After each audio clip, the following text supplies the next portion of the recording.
e no vídeo de hoje vamos falar sobre Banco do Brasil e eu mais uma vez não perdi tempo e aproveitei para comprar mais ações do Banco do Brasil. Eu sou o Miguel, esse é o canal Dividendo e Tradição, então fica comigo até o final desse vídeo para você entender tudo sobre o atual momento. E bem, recentemente aqui, o Banco do Brasil caiu para um patamar bem interessante de R$ 19,86 e eu juro para vocês, eu estava esperando isso daqui há muito tempo. Quem tem acompanhado aqui os últimos vídeos sabe que no dia 11 eu fiz um aporte a um preço de R$ 21, peguei um lote, depois mais um lote por R$ 20,64 e agora o meu último aporte foram 170 ações, um lote fechado e 70 ações no fracionário a um preço médio de R$ 19,90, o que totaliza um aporte de R$ 3.383. Eu particularmente tenho comprado desde a primeira queda, quando o banco caiu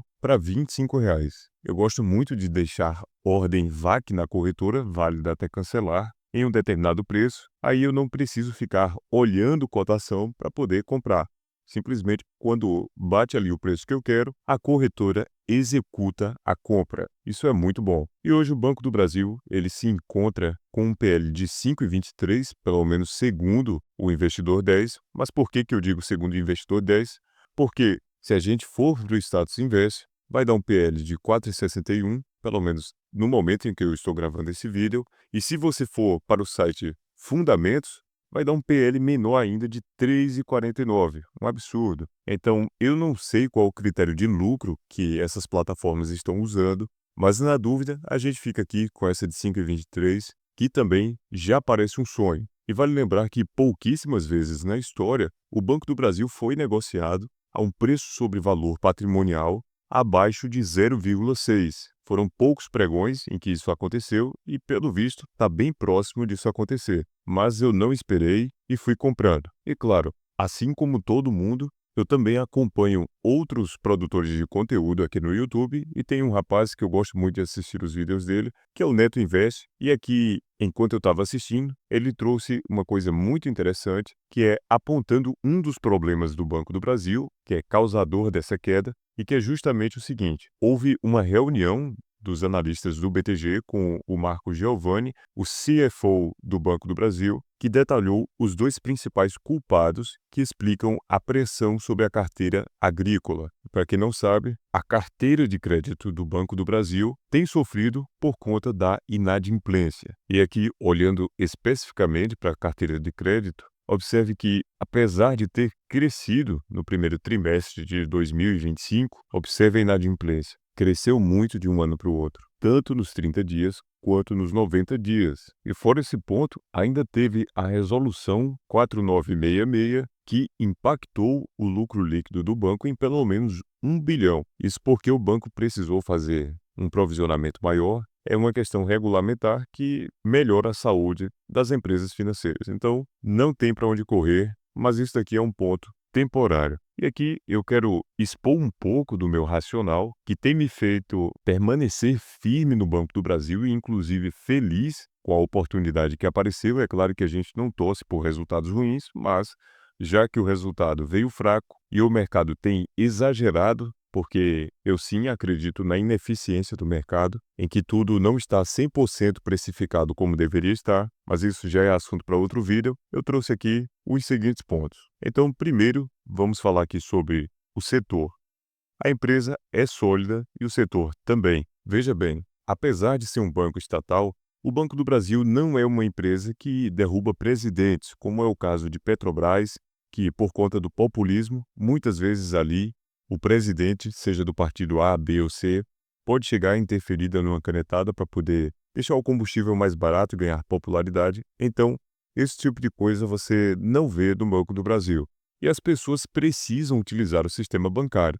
Pense comigo, todo mundo, independentemente de ser jovem e idoso, precisa dos serviços que o banco presta, seja no setor de empréstimos, seguros e tudo que abrange as atividades bancárias. Então, seguramente, é um setor perene e que não vai deixar de existir. É claro que tem os maximalistas de Bitcoin que acreditam que No futuro as pessoas podem fazer, na verdade, hoje em dia já podem fazer transações em Bitcoin P2P sem a necessidade de um intermediário, mas eu sou um pouco moderado nessa parte. Eu sim acho maravilhosa a ideia de uma moeda descentralizada, mas encarando a realidade como de fato ela é, eu não vejo no curto prazo, nem mesmo no longo prazo, o sistema bancário ruindo. E aqui outra questão é a alta barreira de entrada para banquinhos. É muito difícil um banquinho competir com um bancão, porque imagine que determinada empresa, uma construtora, ou seja lá qual for a companhia, ela precisa de um empréstimo de 300 milhões de reais, então não tem condições nenhuma do banquinho emprestar esse dinheiro. Eles não vão dizer, deixa eu imprimir aqui o dinheiro para poder te emprestar, não tem como. Então os banquinhos acabam sofrendo por conta da barreira de entrada. E aqui outra questão é que os bancões, eles seguem se atualizando. Não pense que o bancão ele fica parado vendo todo mundo evoluir, vendo fintechs surgir, até porque diversos bancões compram pequenas fintechs, então eles não ficam para trás e seguem investindo em tecnologia. Inclusive, há não muito tempo atrás, eu dei uma olhada na Apple Store e o aplicativo do Banco do Brasil ele estava mais bem avaliado do que o próprio aplicativo do Nubank. Então, esse ponto aqui, na minha opinião, é fundamental na minha tomada de decisão. Seguindo aqui, o próximo ponto é que tudo passa. Nada dura para sempre, nem coisas ruins e nem coisas boas. Tudo nessa vida vai passar. Então, existem ruídos, tarifaço, problemas no lucro do banco por conta da Selic alta, do descasamento dos empréstimos que foram pré-fixados e que o custo do banco é atrelado à Selic, mas tudo isso vai passar.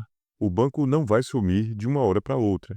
Inclusive, eu já estava até imaginando quando que seria esse momento de dificuldade da empresa, porque desde que eu comecei a investir, o banco só tem subido em suas cotações, o banco só tem passado por momentos bons, e observe que nos últimos 5 anos foi exatamente isso que aconteceu. Então, era preciso ter paciência, esperar o momento adequado, e esse momento chegou.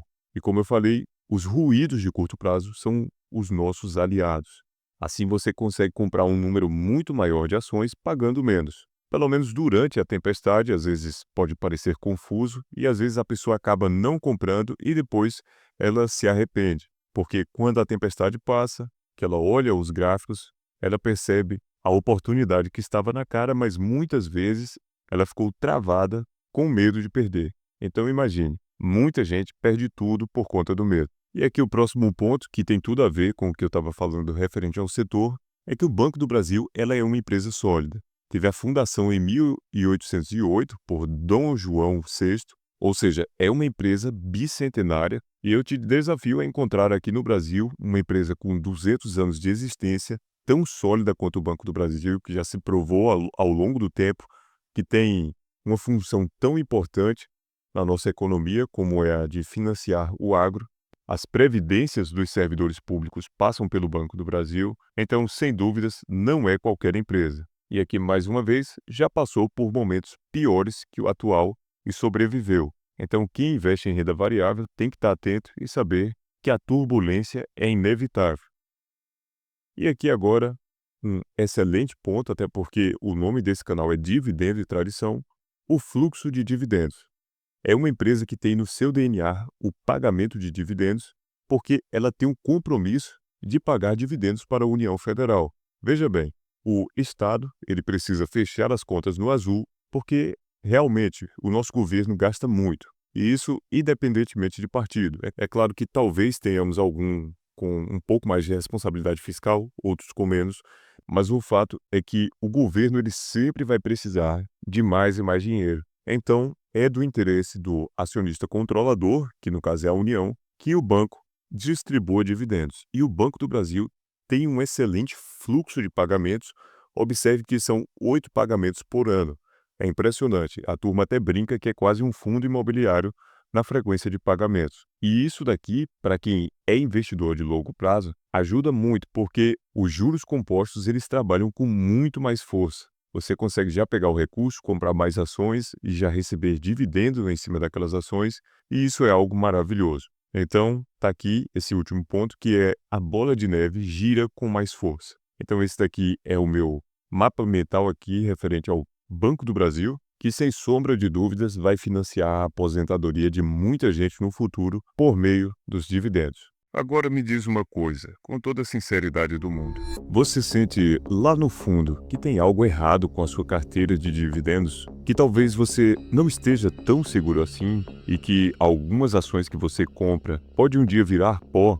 Se essa pontinha de desconforto apareceu aí, é porque você precisa ouvir isso. Eu criei o Decifrando Sua Carteira, que é basicamente o seguinte: você vai clicar nesse comentário que está fixado aqui no vídeo, preencher o formulário e, com base nas suas respostas, eu gravo um vídeo exclusivo só para você, analisando ponto a ponto onde estão possíveis erros e acertos da sua carteira e o que eu faria. E presta atenção, esse vídeo exclusivo ele vai ficar disponível para sempre no canal Dividendo e Tradição, e só quem tem o link vai ter acesso a esse vídeo. Então eu vou mandar no seu e-mail o link do vídeo junto com um PDF completo da análise. Vai ser como ter um raio-x real da sua carteira com alguém que não tem conflito de interesses e só vai te dizer a verdade em uma segunda opinião 100% sincera. O link do formulário está aí no comentário fixado. E aqui, a título de comparação, observe como o Banco do Brasil, em relação aos seus pares, ele está descontado. Veja só que o preço sobre o lucro é bem menor no Banco do Brasil, então leva menos tempo para o resultado voltar para o banco em comparação ao Itaú, ao BTG Pactual, ao Bradesco, ao Santander e ao Banco Pan. Apenas o Banco do Nordeste, que tem aqui um PL menor, e o Banco ABC também, mas são bancos muito menores e que nem entram nessa conta. Quando a gente fala de Banco do Brasil, a gente costuma comparar com os seus pares equivalentes, que é o Itaú, o Bradesco, o Santander e a Caixa, mas a Caixa não tem capital aberto na bolsa, apenas a Caixa Seguridade. Então veja bem que o Banco do Brasil, ele apanhou muito nas suas cotações, é tanto que o Itaú tem mais de 3 vezes o tamanho do Banco do Brasil em termos de valor de mercado, e ainda assim, no quarto trimestre de 2024, o Banco do Brasil estava entregando resultados aqui pau a pau com o Itaú. E isso é muito interessante, porque acaba ficando uma empresa, de certa forma, largada só pelo fato de ser estatal, daí você consegue comprar por preços maravilhosos. E no final das contas, o que a gente quer é comprar um dividendo barato, um lucro barato no futuro. E eu não poderia deixar de trazer aqui nesse vídeo o gráfico de lucro versus cotação. E esse gráfico ele é simplesmente sensacional porque ele mostra claramente que a cotação ela sempre vai seguir os resultados. Então veja que no longo prazo foi isso que aconteceu e é isso que vai permanecer acontecendo. E aí você, investidor de longo prazo que quer receber bons dividendos e comprar empresas a bons preços, veja só que existem certas assimetrias, como a que aconteceu em 2015, 2011, 2022, que nada mais é do que o seguinte, 2021 também. Veja só que em alguns momentos o mercado ele é ineficiente na precificação dos lucros e você acaba comprando por preços bons enquanto o lucro está subindo e às vezes o mercado é lento nessa retomada dos preços e deixa uma excelente janela de oportunidade como essa que está aparecendo aqui.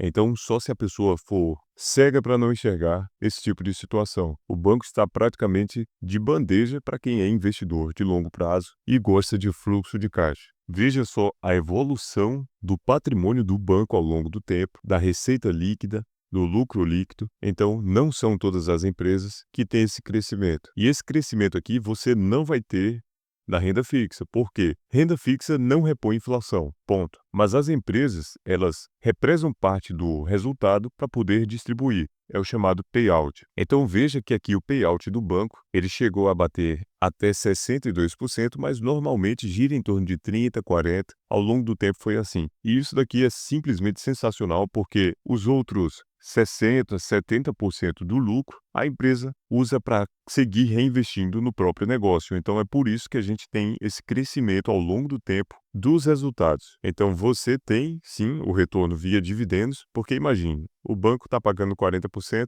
do resultado e você está recebendo lá na ponta 10, 11% de dividendos. Então imagine se a empresa fosse distribuir tudo, o dividendo seria muito maior. Então é uma comparação sem sentido nenhuma você olhar para a renda fixa, ver que está pagando 13, 14, 15% por ano e achar que investir em ações é ruim por conta da flutuação. das cotações e porque o banco está pagando 9, 10%, mas quando na verdade existe um reinvestimento camuflado por trás que você só enxerga no longo prazo. Bem, esse daqui foi o vídeo de hoje e se você gosta de vídeos assim, falando de aportes, se inscreve aqui no canal Dividendo e Tradição e não esqueça de ativar o sininho, porque eu vou seguir trazendo as minhas movimentações e até o final do mês certamente vai ter um resumo aqui do montante total aportado e eu tenho certeza que você vai gostar muito. Aí, claro, antes desse vídeo acabar, aproveita, clica na setinha e encaminhe esse vídeo para aquele teu amigo que gosta do Banco do Brasil ou para aquele teu amigo que não gosta do Banco do Brasil, porque certamente eles vão fazer algum comentário. Manda aí para ver o que é que eles vão falar.